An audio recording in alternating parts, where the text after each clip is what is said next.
Bonjour, pourquoi ne pas se suicider?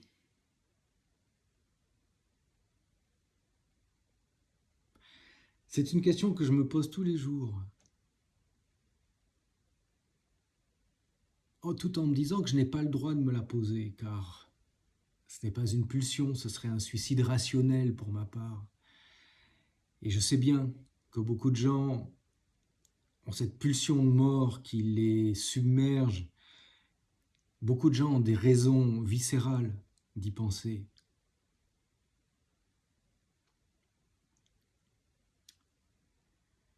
Et je ne prétends pas pouvoir les comprendre. Je ne prétends pas pouvoir imaginer ce qu'ils vivent.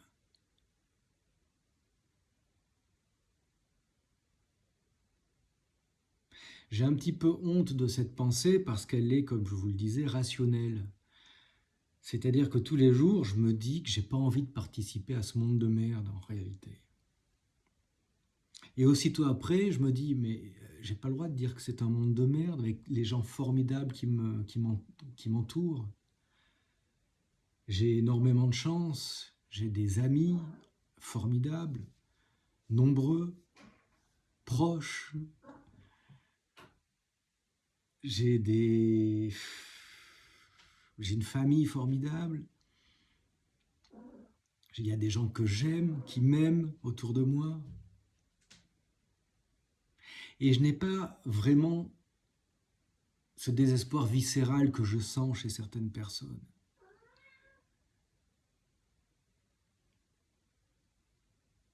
Et je ne prétends pas une seule minute pouvoir me mettre à la place de ces personnes, ni évidemment pouvoir donner quelques conseils que ce soit à qui que ce soit, surtout sur ce plan-là.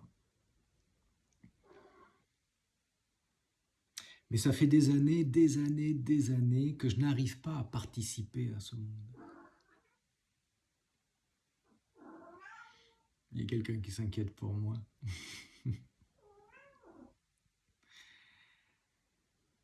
J'arrive pas à y participer, donc je fais les choses à moitié. Moi, j'ai déjà raté ma vie 3 fois à peu près aujourd'hui. Et sentimentalement, alors là, plein de fois. Bon, il se trouve que je suis très heureux de la vie que j'ai aujourd'hui. Mais il se trouve que je n'y trouve pas de sens. Quand j'étais un jeune homme, je ne comprenais pas cette notion, le concept de l'absurde. J'avais lu ça chez Albert Camus. Et je ne comprenais pas qu'on puisse imaginer que l'univers, que le monde était absurde. Pour moi, il n'y avait absolument aucune absurdité, tout faisait sens. Et encore aujourd'hui, quand j'y réfléchis vraiment, si on enlève l'espèce humaine, si on enlève notre monde débile d'espèces absolument nulles, non pas absolument nulles, il y aurait des choses à sauver, mais c'est justement ça qui rend tout ça tellement cruel, infiniment cruel. Mais si on mettait à part l'espèce humaine, ce monde est merveilleux, il est cohérent à fond dans toutes les dimensions, dans toutes les directions, dans tous les espaces. Il est merveilleux, magnifique, immanent, tout ce que vous voulez, tout sonne juste, tout est en harmonie. C'est absolument incroyable. Et au milieu de ça, il y a notre monde de créatures débiles. Alors je ne sais pas pourquoi je le ressens comme ça, peut-être parce que je suis une de ces créatures et que je ressens cruellement ma propre idiotie, ma propre débilité, mes propres tares, mes propres limites cruelles. J'aimerais être capable de faire beaucoup de choses. J'aimerais être capable de vous parler tous les soirs et de ne pas me contenter d'arriver à produire difficilement une vidéo tous les 3, 4, 5, 6 mois. J'aimerais avoir plus de puissance, plus de force, plus de courage, plus d'amour, plus de conviction. Mais je ne suis que ce que je suis. Voilà. Donc je fais ce que je peux, c'est ma phrase, ça, c'est la phrase que je répète souvent. Et ça m'a fait rire parce qu'un jour je l'ai dite face à mon patron. Et évidemment, cette personne était incapable de comprendre ce que cela signifiait. Parce que c'est énorme, quelqu'un qui fait ce qu'il peut, justement. C'est énorme. toute la condition humaine est là-dedans. Si seulement nous faisions tous ce qu'on peut, et si seulement on ne nous demandait pas de faire des choses totalement absurdes, totalement idiotes, totalement finalement impossibles. Donc on est plongé dans ce monde où l'absurdité, où l'idiotie, où la brutalité sont portées au pinacle, réussissent, prennent toute la place, détruisent tout ce qui a pu être construit d'un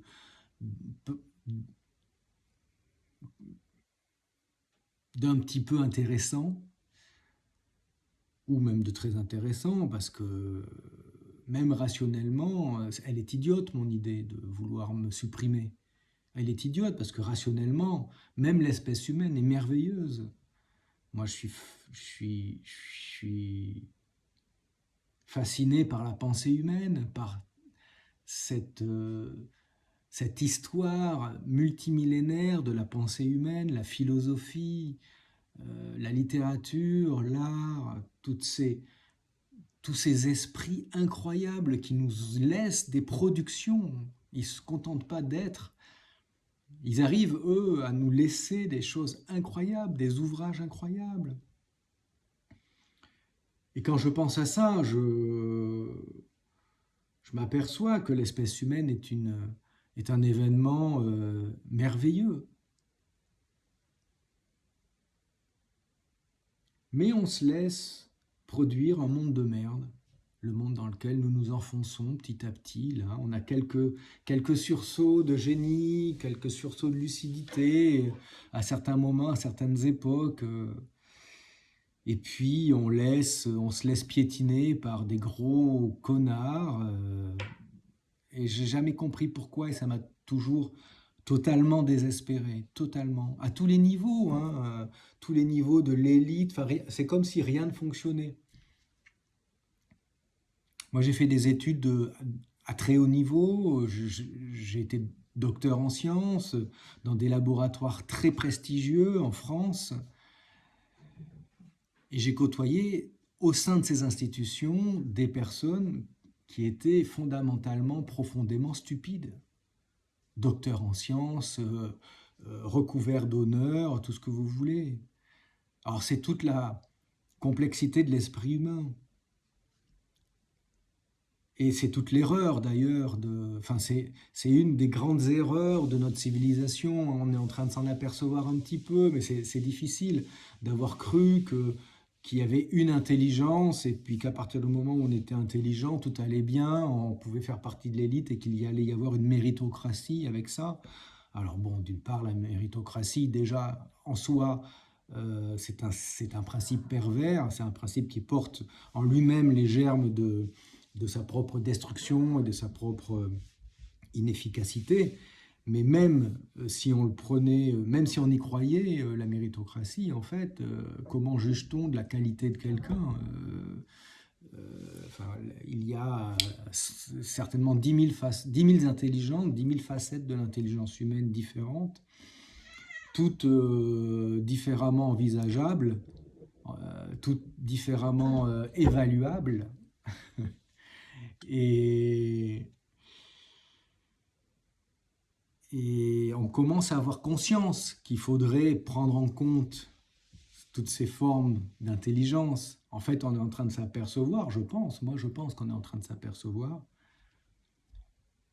que toute forme de vie a sa place dans ce monde, que tout être humain a sa place dans ce monde. On a essayé, on a une petite intuition à travers les droits de l'homme, on a essayé de défendre cette idée-là, mais qui est difficile à défendre quand on ne sait pas s'organiser suffisamment bien pour que la faim, la misère, la violence, l'absurdité, l'imbécilité disparaissent de cette planète, ou en tout cas soient gérées ou circonscrites. La douleur infinie et donc on a tendance à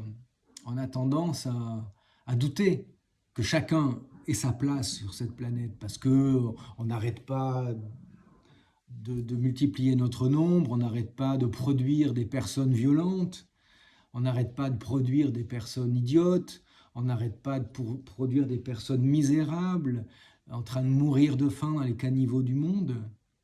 Et on se dit, ah, on est peut-être un peu trop nombreux. Ça, c'est une phrase que j'ai beaucoup entendue dans les années 2010, la fin des années 2010, début des années 2020, non, fin des années 2010. Et c'est quelque chose qui m'a beaucoup choqué. Comment peut-on imaginer, pouvoir penser que nos problèmes seraient dus au fait que nous sommes trop nombreux? C'est dingue. Non. On est en train de prendre conscience que chaque être humain a son intelligence, en fait. Chaque être humain a son intelligence. Et chaque être humain a sa place dans ce monde. Mais beaucoup de nos dirigeants sont très loin de cette idée. Hein. Et moi, je pense même qu'ils ont des projets d'extermination massive liés à leur vision de l'humanité surnuméraire. Alors, c'est peut-être pas le but ici d'aller parler de politique, de comment on pourrait s'organiser, etc., et quelle pourrait être ma pensée sur ce plan-là. Je pense que j'en parlerai ailleurs, même si je ne m'interdis pas de divaguer dans ces vidéos. Hein. Le principe, c'est que je ne les prépare jamais et je ne m'interdis pas de suivre le flot de mes pensées en essayant d'attraper une petite forme de sincérité, en espérant peut-être arriver à toucher par là une petite forme de vérité quelque part, fragile, certainement partielle.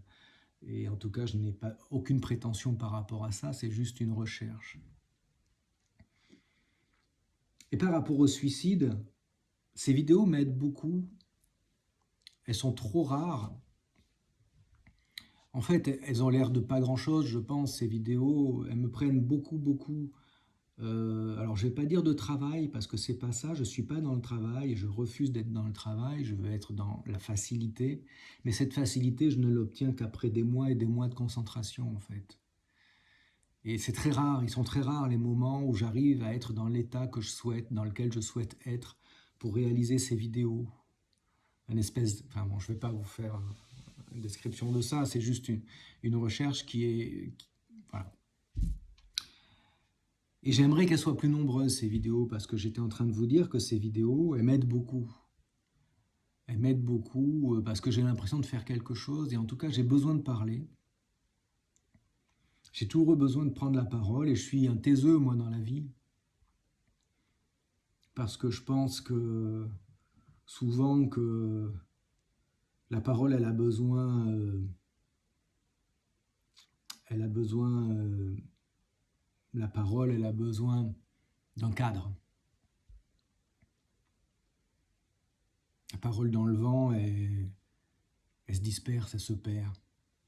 Alors l'intérêt de la vidéo, c'est ça, c'est de donner un cadre et de donner un endroit. Et puis ces petites vidéos, je les enregistre, je les archive, je les publie.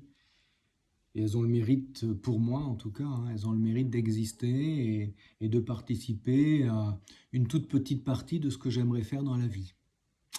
Alors comme je disais, moi j'ai raté ma vie plusieurs fois. Hein, j'ai raté ma vie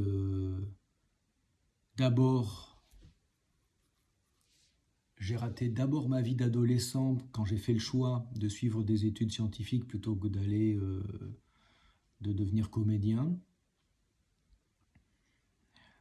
Sauf que je ne le regrette pas, ce choix, parce que c'était très important pour moi de faire des études scientifiques pour approcher une meilleure compréhension du monde dans lequel je vis. Et je pensais, et je le pense toujours d'ailleurs, que je ne pourrais pas approcher les sciences en dehors des études scientifiques qui me permettraient de me contraindre, qui me contraindraient à pousser mes études scientifiques suffisamment loin pour ne pas me contenter d'avoir une approche superficielle. Il n'empêche que j'ai abandonné tout un pan de ma personnalité. La littérature, ça a été difficile de continuer à la suivre. J'ai continué à lire beaucoup, j'ai continué à avoir des activités artistiques en parallèle. Bon, tant bien que mal, j'ai fait mes études. Alors le problème, c'est que j'ai fait des mauvais choix dans mes études scientifiques elles-mêmes. Donc j'ai fini ingénieur aéronautique. À partir de là, j'ai essayé de devenir docteur en sciences. J'y suis arrivé, mais ça ne m'a pas permis de faire de la recherche scientifique. Voilà, mon projet, c'était de faire de la recherche scientifique. Si je faisais des études scientifiques, c'était pour devenir chercheur. Et je m'en veux beaucoup. Je me suis bien planté en pensant que passer par la case ingénieur allait me permettre de devenir chercheur par la suite. Ça paraît complètement fou de dire ça aujourd'hui, hein. Moi, je trouve que j'ai été complètement con. Autour de moi, les gens étaient émerveillés que je puisse devenir ingénieur, me poussaient beaucoup. C'était bien mieux que d'aller à la fac, etc., etc., etc. J'ai pas eu les couilles d'arrêter mes études d'ingénieur et d'aller à la fac, comme quelques-uns de mes amis l'ont fait d'ailleurs. Et évidemment, j'ai pas pu faire de la recherche par la suite. Donc ensuite, j'ai tout plaqué. Donc ça, c'est le deuxième échec, hein. Deuxième échec, je ne suis pas arrivé à devenir ingénieur, évidemment. Et je suis pas arrivé à devenir scientifique déjà. Et puis derrière, j'ai pas pu devenir ingénieur. C'était totalement au-dessus de mes forces, Enfin, ça me dégoûtait, quoi. Enfin, c'était pas du tout le projet, c'était pas du tout ce que j'avais envie de faire dans la vie. Et là, j'avais l'impression que j'allais participer à un monde, à tout ce que je détestais dans le monde. Et d'autant plus que j'étais essentiellement courtisé par l'armée, voilà, pour fabriquer des armements, quoi. Donc, j'ai tout laissé tomber, j'ai tout abandonné pour me retourner vers l'art et je suis redevenu comédien. En fait, je continuais à être comédien en amateur. Ça avait bien marché pendant ma thèse et j'ai pu me professionnaliser aussitôt après ma thèse. Donc, je suis devenu comédien, acteur, metteur en scène. J'ai même écrit des pièces de théâtre, j'ai fait de l'administration de compagnie, j'ai aidé les copains à organiser, à gérer leur carrière, etc.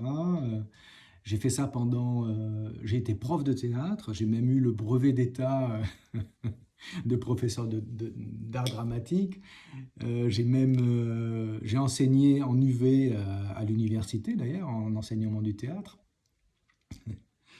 Curieusement, j'ai bien aimé. Moi, j'aime bien la pédagogie, j'aime bien apprendre aux gens. Enfin, j'aime bien être en cours. Alors après, on en reparlera parce que j'ai un rapport très, très partagé sur l'enseignement parce qu'en même temps, je déteste ça. Mais j'ai beaucoup aimé, alors j'ai beaucoup aimé, tiens, je vais en parler là, j'ai beaucoup aimé être prof de théâtre, vraiment, j'ai beaucoup aimé, c'est un rapport qui est super avec les gens, et, mais, mais j'étais un prof de théâtre vraiment nul quelque part. Alors, mes élèves étaient très heureux, enfin, c'est rigolo parce que j'arrivais à transmettre quelque chose, mais le contenu de mes cours aujourd'hui, mais je trouve que c'était débile, parce que, alors en fait, alors, je sais pas comment je peux dire ça, mais moi, c'est peut-être qu'une sensation, je sais pas, mais c'est peut-être un syndrome post-traumatique finalement, parce que je vais vous raconter également rapidement, j'ai abandonné ce monde-là et j'ai également échoué dans le monde du théâtre et du cinéma, mais j'ai échoué à devenir acteur comme j'aurais aimé l'être. J'avais pas suffisamment de talent, j'avais pas suffisamment d'énergie et puis j'avais pas suffisamment de motivation. Alors, c'est un peu compliqué de dire ça parce que en fait, les gens qui étaient autour de moi me motivaient pas beaucoup, mais peut-être que moi non plus, je les motivais pas beaucoup, hein. J'étais encore plus taiseux enfin, parce que je sentais bien qu'il y avait quelque chose qui fonctionnait pas. Moi, j'avais un amour de l'art et du théâtre, une vision du théâtre, de l'acting et du cinéma. Enfin, c'est surtout le jeu de comédien en fait qui me passionne, l'acteur.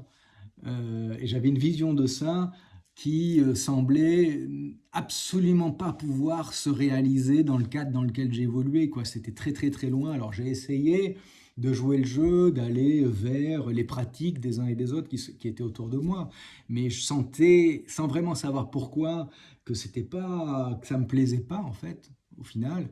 Et puis j'ai ouvert les yeux vers la fin, juste avant de péter les plombs et de tout envoyer chier, parce qu'au bout d'un moment, enfin, j'ai tout envoyé chier le jour où les gens se sont mis à se retourner contre moi et contre mes proches. Ils se sont mis à déchiqueter ma vie privée, en gros. Donc, et là, j'ai dit non, je reste pas avec des médiocres, avec des minables qui, en plus, alors désolé de dire ça comme ça, alors, c'est dit en quelques mots, et je sais à quoi ça ressemble de dire ça comme ça, mais les gens se sont permis de devenir méchants avec mes proches. Je suis désolé, mais ça, c'était impardonnable et je me permets d'appeler ces gens médiocres et nuls. Voilà.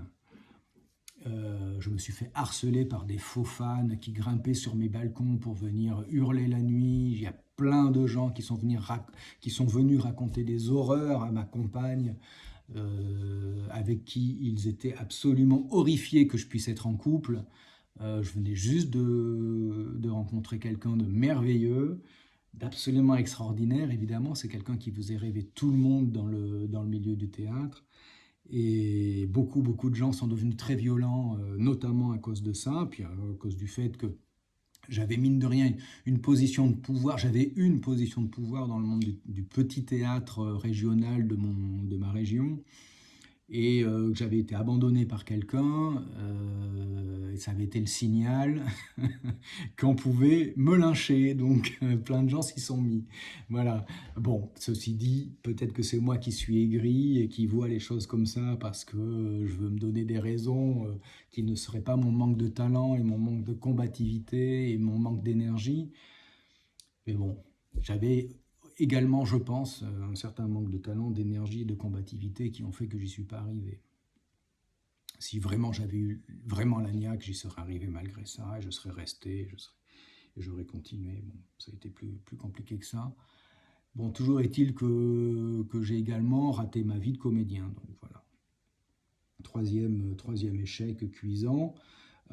Moi j'avais prévu, alors moi j'avais un petit peu prévu ça quand j'étais ado en fait. En réalité, quand j'étais adolescent, j'avais un petit peu prévu ça. Je m'étais dit, bon, allez, ok, je vais faire des études scientifiques, mais parallèlement, je vais continuer à faire de l'art, je vais continuer à essayer d'être comédien, je vais continuer à écrire, je vais continuer même à peindre, à dessiner, etc. Et puis, un jour, je serai un scientifique accompli et éventuellement peut-être également un artiste, un acteur si possible, ou un écrivain.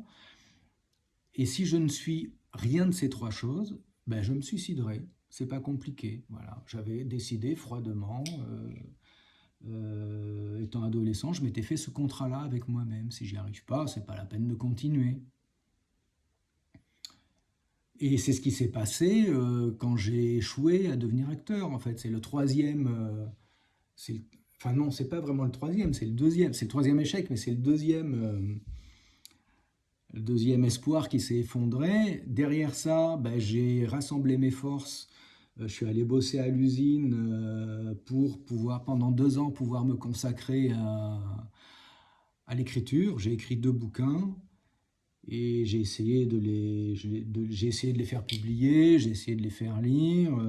Bon, ben, j'ai pas été publié, j'ai pas réussi je me suis auto-édité et puis ça, bon, ça intéresse pas grand monde. Donc voilà, j'ai pas réussi à être écrivain non plus. Et donc après ça, bah, j'aurais dû mettre fin à mes jours. Sauf que la vie, c'est plus compliqué que ça parce que en fait, je peux pas faire ça à mes proches, quoi. Je peux pas faire ça à mes proches et je peux pas faire ça notamment aux personnes que j'aime. Voilà, je peux pas leur faire ça. Et en plus de ça, je peux pas leur faire ça. Bon, ça c'est une chose, mais en plus de ça, c'est idiot. On ne choisit pas de se suicider, c'est pas possible. Personne n'a jamais fait ça. Personne n'a jamais. Enfin, ou alors, faut être complètement con, en fait. En fait, c'est complètement con de se suicider par décision rationnelle. Voilà, c'est ce que j'ai. C'est une idée d'enfant, en fait. C'est pas grave, mais c'est une idée d'enfant. C'est. De toute façon, c'est idiot, c'est bête. Ça n'existe pas. Il y a tellement de gens qui se battent contre cette pulsion de mort que moi j'ai la chance de ne pas subir. Je ne vais pas aller détruire ma vie par décision. Et c'est pas pour sauver ma vie que je dis ça. Alors ça a été d'abord pour sauver ma vie que je ne me suis pas suicidé, et parce que je voulais pas faire ça aux gens que j'aime autour de moi, parce que je sais que ça allait les détruire. Plusieurs personnes autour de moi. Donc j'ai beaucoup pensé aux copains, j'ai beaucoup pensé à mon amour, j'ai beaucoup pensé à ma famille. Et puis je suis retourné au boulot pour essayer de gagner ma vie, essayer de m'en sortir quoi, avec autre chose. Donc je suis redevenu ingénieur quelque part, et puis depuis je gagne ma vie avec un boulot totalement inepte.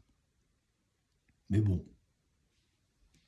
Il y a des gens qui souffrent beaucoup plus que moi. Il n'y a pas de... Voilà, moi je me plains pas. C'est très bien, j'arrive à gagner, je gagne ma vie correctement, j'arrive à avoir un petit peu de confort et j'arrive à m'occuper de mes proches.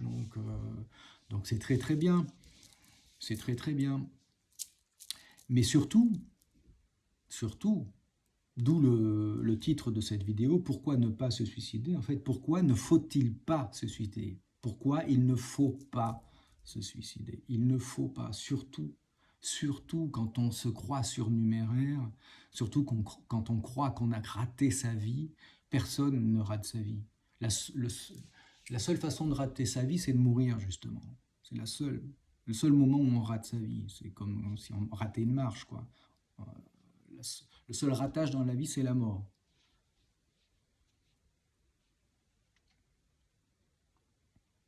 Et donc, c'est ça que je voudrais faire passer dans cette vidéo, c'est que c'est justement, en plus, alors je pense carrément quelque chose de plus fort que ça, je pense que c'est justement quand on se sent surnuméraire, quand on n'arrive pas, et quand on sent bien qu'on vit dans un monde où les connards prennent toute la place, prennent toute la bouffe, prennent tout l'espace, ben c'est à ce moment-là qu'il ne faut surtout pas disparaître et laisser la place. Je veux dire qu'on peut avoir tout raté dans sa vie. Je pense, au fond du fond, alors moi je reste pour les gens que j'aime d'abord, mais même si je ne les avais pas, je resterai. Même si je ne les avais pas, je resterai. Parce qu'il faut rester ne serait-ce que pour faire chier les connards. Et je vous assure que votre seule présence, si vous êtes quelqu'un, enfin même si vous n'êtes pas quelqu'un d'ailleurs, votre seule présence fait chier beaucoup de monde, fait chier beaucoup de connards à qui il ne faut pas laisser la place. Il ne faut pas laisser la place. Vous avez le droit de vivre, tout le monde a le droit de vivre, et un jour, alors je vais faire mon gros optimiste, mais j'y crois pas en réalité, mais je vais le dire quand même, un jour l'espèce humaine saura s'organiser pour que chacun ait sa place. Pour moi, c'est ça le but de l'espèce humaine, c'est ça le sens de l'espèce humaine, oui. Alors pour moi, l'univers a un sens, hein. L'univers, il est ultra cohérent, moi je le trouve merveilleux, l'univers, il n'a pas besoin de changer d'un pouce. L'espèce humaine, bon, le sentiment de l'absurde, je le sens très, très vivement avec l'espèce humaine, mais même l'espèce humaine, elle a un sens pour moi. Elle a un sens très fort. Alors je pourrais appeler le progrès, mais le progrès, ça veut dire des choses très différentes en fonction des personnes. Le progrès, c'est d'abord le progrès dans notre tête. C'est l'éducation, c'est l'avancée de notre pensée politique, philosophique, avant tout. Avant la technologie. Hein. La technologie, évidemment, ne nous sauvera de rien du tout et ne fera que propulser notre perte. Et nous allons le vivre très prochainement. Mais oui, l'espèce humaine a un sens, parce que l'espèce humaine a un but. Alors, ce n'est peut-être que le mien,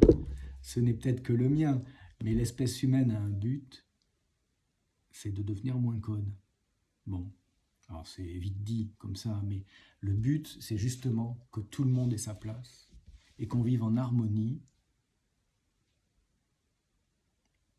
j'allais dire sur notre planète ou sur nos planètes, dans le monde, on va dire.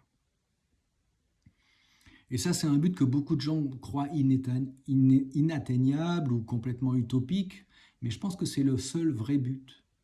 Le seul vrai but, c'est d'être dans un monde où on soit capable de donner sa place à chaque être humain et à la vie elle-même. Une harmonie avec notre environnement et nos